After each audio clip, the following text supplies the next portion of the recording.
नमस्कार, स्वागत है आपका। मैं हूं आपके साथ सुमित गुप्ता और आप देख रहे हैं महारू राजस्थान। बुलेटिन में बात करेंगे कांग्रेस में नेतृत्व पर जारी असमंजस की, साथ ही बात चिट्ठी पर वार पलटवार की भी होगी, साथ ही सदन सत्र और संग्राम की भी बात करेंगे। इसके साथ ही मर्जर मामले पर भी बात होगी।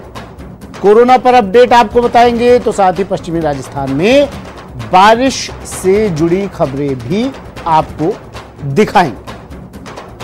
सबसे पहले बात कांग्रेस के महामंथन की करते हैं। आज कांग्रेस वर्किंग कमेटी यानी CWC की बैठक हुई। बैठक में सोनिया गांधी कांग्रेस की अंतरिम अध्यक्ष बनी रहेंगी, यह फैसला लिया गया। 1 साल तक और सोनिया गांधी अंतरिम अध्यक्ष बनी रहेंगी। कांग्रेस वर्किंग कमेटी में रजामंदी बन गई है। काफी मुश्किलों के बाद, काफी चर्चाओं के बाद, काफी मंथन के बाद यह रजामंदी हुई। अहमद पटेल ने राहुल से नेतृत्व की अपील की। 23 नेताओं की चिट्ठी को लेकर भी सवाल उठे। बैठक में राहुल गांधी ने चिट्ठी पर सवाल उठाए। राहुल गांधी के सवाल पर कपिल सिब्बल और आजाद ने भी पलटवार किया। बाद में सिब्बल और आजाद ने सफाई दी। कहा राहुल ने कभी नहीं कही बीजेपी से साठगांठ की बात। CWC की बैठक में सीएम गहलोत भी शामिल हुए। कांग्रेस को स्थायी अध्यक्ष के लिए अभी और इंतजार करना होगा। CWC की हंगामेदार बैठक के बाद भी पार्टी नए अध्यक्ष पर एकमत नहीं हो पाई, लेकिन नेतृत्व संकट के सवाल पर पार्टी दो फाड़ नजर आई। ट्वीट रिट्वीट का दौर चला, लेकिन सबसे बड़े सवाल का कोई जवाब नहीं मिल रहा कि नेतृत्व के सवाल पर कांग्रेस जहां कल थी वहीं आज भी है, तो क्यों?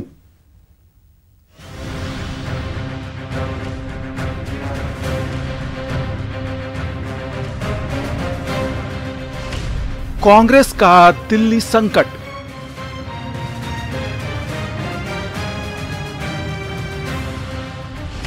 चिट्ठी पर पार्टी में घमासान।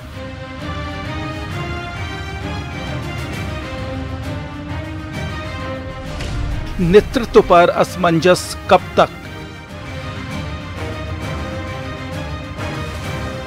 देश की सबसे पुरानी और जमीनी पार्टी होने का दावा करने वाली कांग्रेस में एक चिट्ठी से घमासान शुरू हुआ।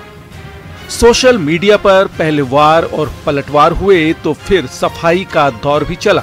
1 साल से अंतरिम अध्यक्ष के भरोसे चलने वाली कांग्रेस में नेतृत्व को लेकर दिल्ली में बैठक शुरू हुई, लेकिन पार्टी उस गंभीर सवाल से रूबरू हो गई जिससे काफी वक्त से बचने की कोशिश हो रही थी। पार्टी के कुछ वरिष्ठ नेताओं ने नेतृत्व संकट के हल के लिए सोनिया गांधी को पत्र लिखा, जो पार्टी में बड़ी कलह की वजह बन गया। पार्टी के 23 नेताओं ने सोनिया गांधी को चिट्ठी लिखकर कहा कि पार्टी को फुल टाइम अध्यक्ष चाहिए। ये वही दौर था जब राजस्थान कांग्रेस का संकट चल रहा था। इस चिट्ठी को लेकर राहुल गांधी ने नाराजगी जताई तो समर्थन में कई चेहरे भी सामने आ गए। राहुल के सवालों का निशाना कांग्रेस के कई वरिष्ठ नेता थे। राहुल ने चिट्ठी की टाइमिंग पर सवाल उठाए और इसे बीजेपी की साजिश से जोड़ा। तो राहुल के इस सवाल से कपिल सिब्बल और गुलाम नबी आजाद बिफर पड़े। सिब्बल और गुलाम नबी आजाद ने पहले ट्वीट कर पलटवार किया, लेकिन फिर ट्वीट वापस भी ले लिया। राजस्थान के बाद दिल्ली में कांग्रेस के इस संकट में जब पार्टी का हाईकमान बीजेपी की साजिश ढूंढ रहा था, तो बीजेपी के नेता कांग्रेस को नसीहत देते नजर आए। कांग्रेस को सही दिशा में लाने का सुझाव और सलाह दे, उस पर आरोप लगा दिया जाता है कि ये नेता तो भारतीय जनता पार्टी से मिले हैं। कपिल सिब्बल और गुलाम नबी आजाद जी जैसे नेता जिन्होंने पूर्णकालिक अध्यक्ष की बात कही, अब उन्हीं पे आरोप लगाए जा रहे हैं कि वो भारतीय जनता पार्टी से मिले हुए हैं। आरोप जिनको लगा है उन लोगों को इस बारे में सोचना है कि जिस पार्टी में उन्होंने जिंदगी भर लगा करके इस पार्टी को बनाया, उसके लिए उनका एक नेता ये कहे कि ये बीजेपी के दलाल हैं, तो मैं सोचता हूँ वो पार्टी चलेगी कैसे और वो पार्टी बढ़ेगी कैसे। लेकिन फिर भी उनका घर का मामला है, आपस में लड़ना चाहो। सवाल है कि देश की सत्ता में सबसे लंबे समय तक कायम रहने वाली कांग्रेस में ये संकट आया क्यों? दरअसल 2019 लोकसभा चुनाव में पार्टी की बुरी हार के बाद अध्यक्ष राहुल गांधी ने इस्तीफा दिया तो पार्टी असमंजस में फंस गई। 10 अगस्त 2019 को सोनिया गांधी ने अंतरिम अध्यक्ष पद संभाला, लेकिन पार्टी अब तक नया अध्यक्ष नहीं ढूंढ पाई। पार्टी का एक धड़ा नेतृत्व के लिए गांधी परिवार पर भरोसा जता रहा है, तो दूसरा धड़ा राहुल के इनकार के बाद अब सामूहिक नेतृत्व की मांग उठा रहा है।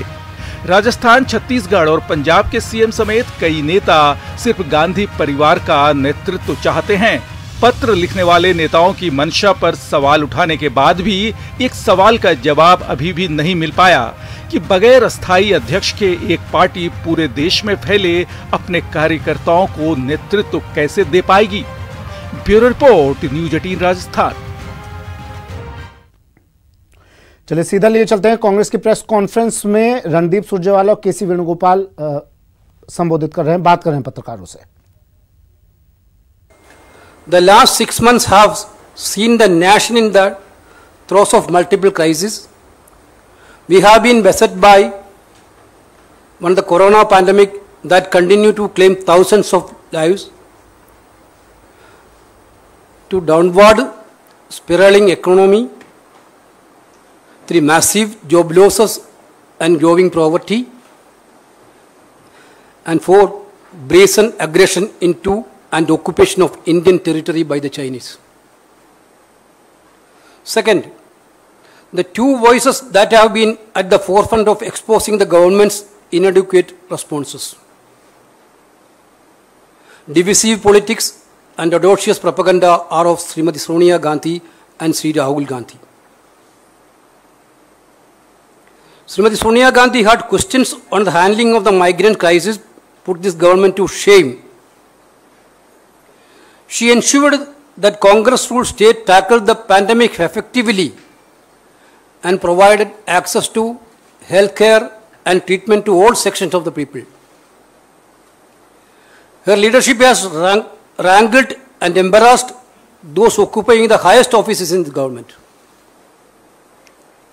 Sri Rahul Gandhi has resolutely led the fight against the government from the front. The CWC, reflecting the overwhelming view and चलिए बढ़ते हैं अगली खबर की ओर। बीएसपी विधायकों के विलय मामले की बात कर लेते हैं। कांग्रेस को दोहरी राहत इस मामले में मिली है। एक तरफ जहां सुप्रीम कोर्ट ने दिलावर की एसएलपी खारिज कर दी है, तो वहीं हाई कोर्ट ने भी मदन दिलावर की याचिका का निस्तारण कर दिया और हाई कोर्ट ने कहा कि स्पीकर ही इस मामले में सुनवाई करें। बीएसपी विधायकों के कांग्रेस में विलय मामले में सुप्रीम कोर्ट ने भी फैसला सुना दिया है। मामले में सुप्रीम कोर्ट ने बीजेपी विधायक मदन दिलावर की एसएलपी खारिज कर दी। स्पीकर के वकील कपिल सिब्बल ने कोर्ट में कहा कि राजस्थान हाई कोर्ट ने स्पीकर को बीएसपी विधायकों की अयोग्यता के मामले पर सुनवाई करने को कहा है, जिसके बाद सुप्रीम कोर्ट ने कहा कि मदन दिलावर की याचिका अब प्रभावहीन हो गई है।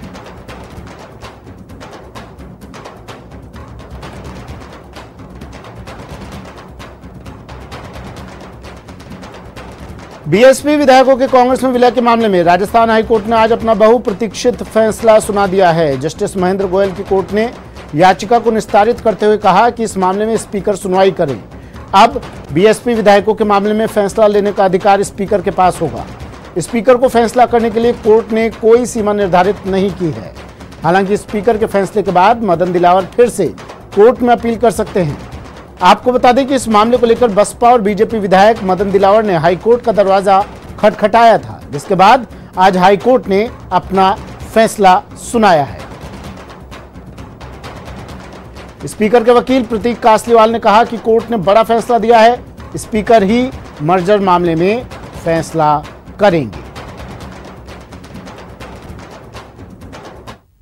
कांग्रेस में शामिल हुए सभी 6 विधायकों को लेकर आज राजस्थान हाईकोर्ट और सुप्रीम कोर्ट से फैसला आ गया है और दोनों ही अदालतों से स्पीकर के पक्ष में हम कह सकते हैं कि फैसला हुआ। हमारे साथ स्पीकर के अधिवक्ता प्रतीक कासलीवाल, इनसे बात कर लेते हैं किस तरह का फैसला हुआ। सर पहले अगर हाईकोर्ट की बात करें तो हाईकोर्ट में क्या कुछ फैसला है? देखिए, उच्च न्यायालय की एकल पीठ द्वारा आज फैसला सुनाया गया और मुख्य रूप से जो मदन दिलावर है और बसपा के द्वारा जो याचिका लगाई गई थी उसका निस्तारण कर दिया गया है। और उसमें कहा गया है कि जो भी आपकी ग्रीवेंस है वो आप स्पीकर के समक्ष रखें और स्पीकर जो है उसका निस्तारण मेरिट पे करे। और केशव मेघाचंद्र का जो जजमेंट था जिसमें स्पीकर को मणिपुर के केस में डायरेक्शन दिए गए थे कि 3 माह में डिसाइड करे, उसी तरीके का एक रिक्वेस्ट स्पीकर से की गई है कि 3 माह के अंदर अंदर इन याचिकाओं का निस्तारण करें। और बसपा की जो याचिका थी उसको भी डिस्पोज ऑफ कर दिया है और वो लिबर्टी उनके पास रहेगी कि अगर वो चाहें तो स्पीकर के समक्ष इस तरीके की याचिका को लगा सकते हैं। सर इसके साथ ही सुप्रीम कोर्ट में मदन दिलावर की याचिका थी उसको खारिज कर दिया इन्फेक्चुअस कहते हुए। देखिए, ये बहुत बड़ी राहत है। उच्चतम न्यायालय के समक्ष जो मसला था, जो एसएलपी थी, उसको आज कोर्ट ने डिसमिस कर दिया गया और ये कहा है कि जब एकल पीठ ने फैसला दे दिया है और 14 तारीख को जब ऑलरेडी फ्लोर टेस्ट हो चुका है तो अब इस याचिका के अंदर कुछ नहीं बचता और ये इन्फ्रक्चुअस है। और इसको कहते हुए सुप्रीम कोर्ट ने वो डिसमिस करी एज इन्फ्रक्चुअस। ये जीत मानी जाए सर? जो आप लगातार मांग कह रहे थे कि कोर्ट इंटरफेरेंस नहीं कर सकता है, वो बात मानी कोर्ट ने? बिल्कुल, ये जीत संविधान की जीत है और उसके साथ साथ हमारी है, क्योंकि संविधान बड़ा क्लियर था। उच्चतम न्यायालय द्वारा जो नजीरें थी वो भी बहुत क्लियर थी कि इस स्टेज पे हाईकोर्ट या कोई भी कोर्ट के द्वारा हस्तक्षेप नहीं किया जा सकता और वही आज एकल पीठ ने उसी चीज को दोहराते हुए अपना ऑर्डर दिया है।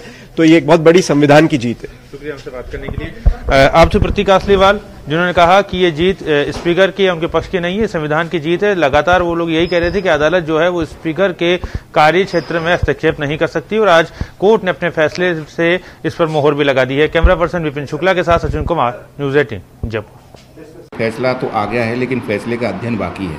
जब तक फैसले का पूर्ण रूप से अध्ययन नहीं कर लेंगे हम आगे क्या कदम उठाना है इसके बारे में अभी कुछ कहना जल्दबाजी होगा।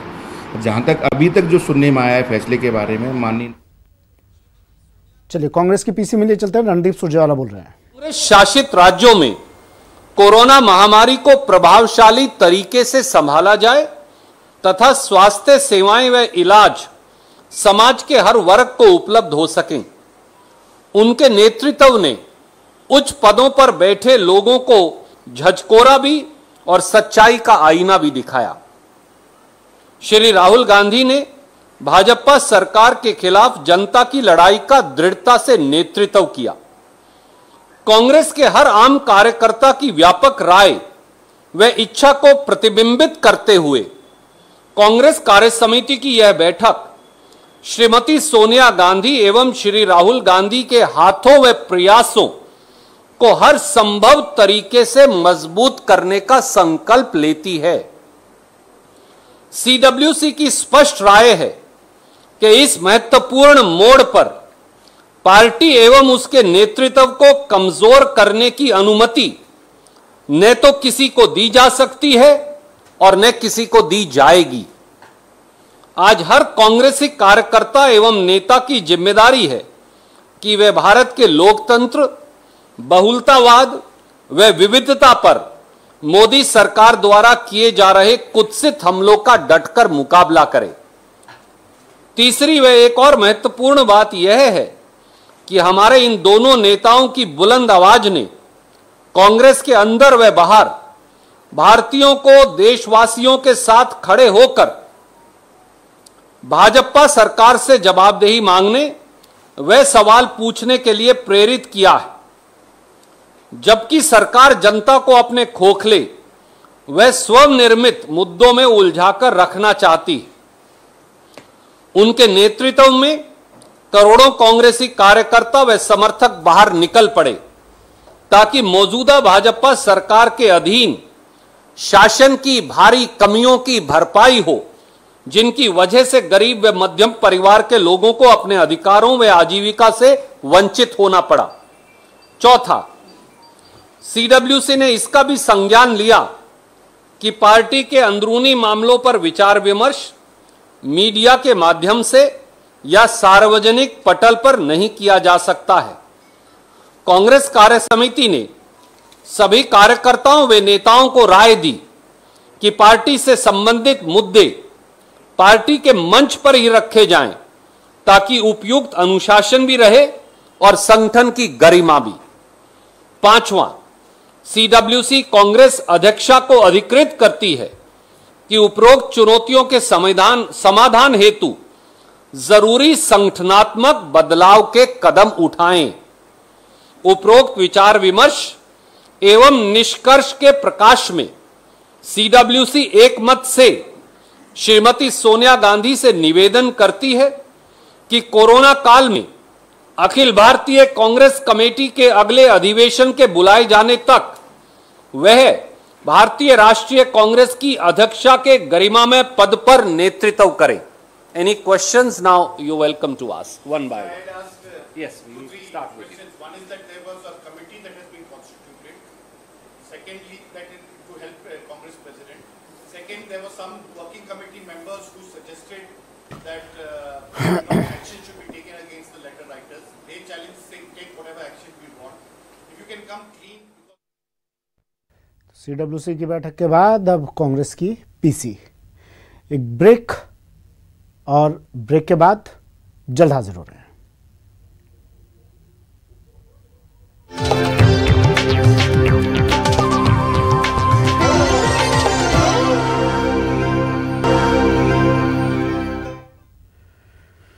ब्रेक के बाद स्वागत है आपका। और अब बात विधानसभा सत्र की। आज का दिन विधानसभा में काफी हंगामेदार रहा। विधानसभा में आज रिकॉर्ड 13 विधेयक पारित किए गए। विधेयक पारित होने के बाद विधानसभा की कार्यवाही को अनिश्चित काल के लिए स्थगित कर दिया गया। इससे पहले अचानक एक ही दिन में 5 नए विधेयक लाने पर बीजेपी विधायकों ने हंगामा किया। यहां तक कि बीजेपी विधायक और उपनेता प्रतिपक्ष राजेंद्र राठौड़ स्पीकर से उलझ गए। उपनेता प्रतिपक्ष राजेंद्र राठौड़ को पहले सदन से बाहर निकालने का प्रस्ताव पारित किया, फिर 2 घंटे बाद ही प्रस्ताव वापस ले लिया। हंगामे के कारण स्पीकर को 4 बार सदन की कार्यवाही स्थगित करनी पड़ी।